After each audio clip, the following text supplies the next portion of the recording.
Hey everyone, Anthony Fantano here, internet's busiest music nerd, and this is essentially a to-the-point, raw, obligatory video talking about the breakup of our beloved experimental hip-hop trio, Death Grips.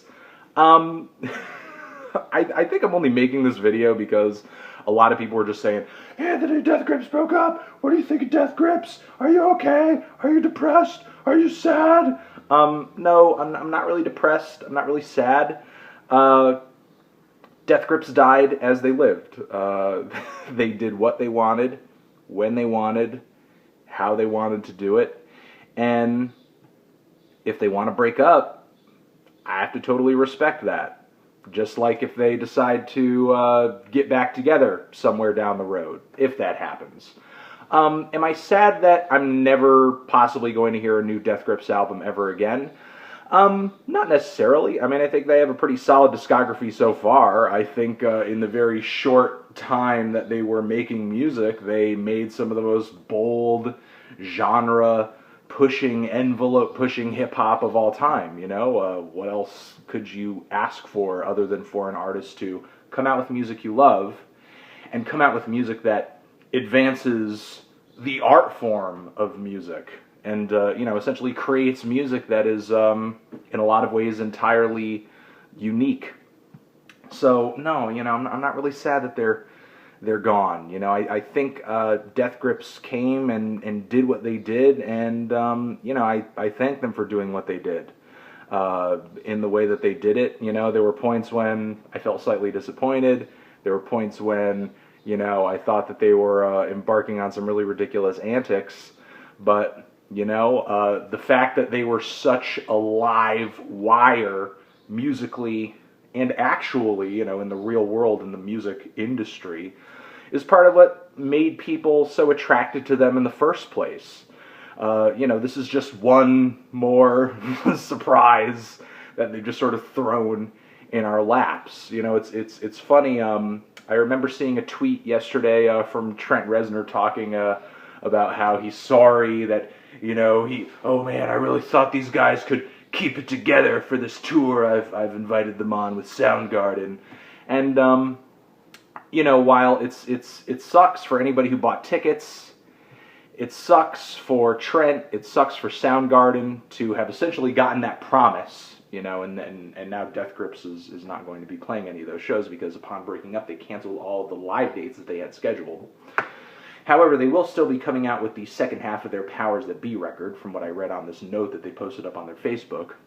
All that being said, I don't know if Trent can really be in a position to be like, oh, I didn't see this coming. I mean, since Death Grips started, had there even been a full year of time within this year of time, had there even been a year in their existence where they didn't cancel a bunch of live dates?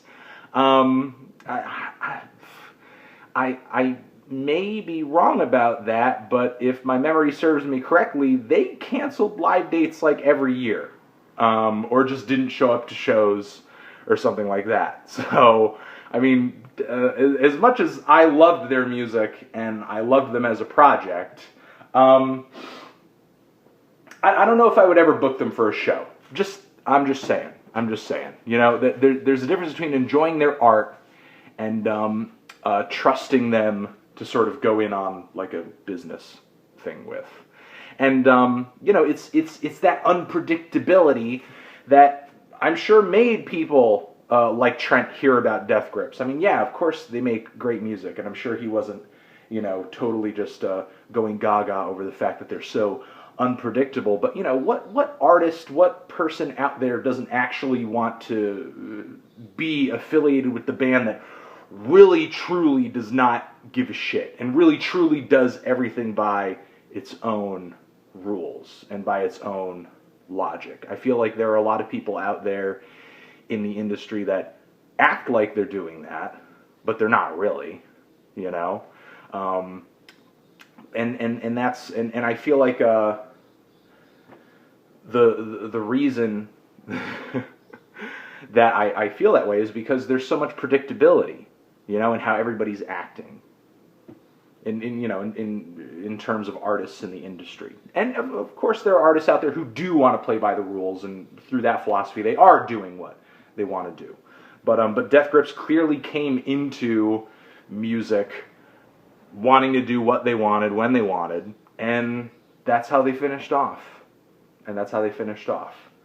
So, no, I'm not really upset. I'm not really depressed. I got the records. I saw them live at a great performance. So I even ended up in one of their music videos for a split second at that performance, because they were like shooting video of that performance. I met them for a brief, tiny second. I'm good. I'm good. Maybe I'd be a little more disappointed or upset if I didn't ever get to see them live or something like that. Then it's just like a missed opportunity. But I feel like I've interacted with Death Grips art to the extent that I would like to. Not to say that I wouldn't have enjoyed seeing them go on, but I don't feel like this ending is bittersweet or anything like that.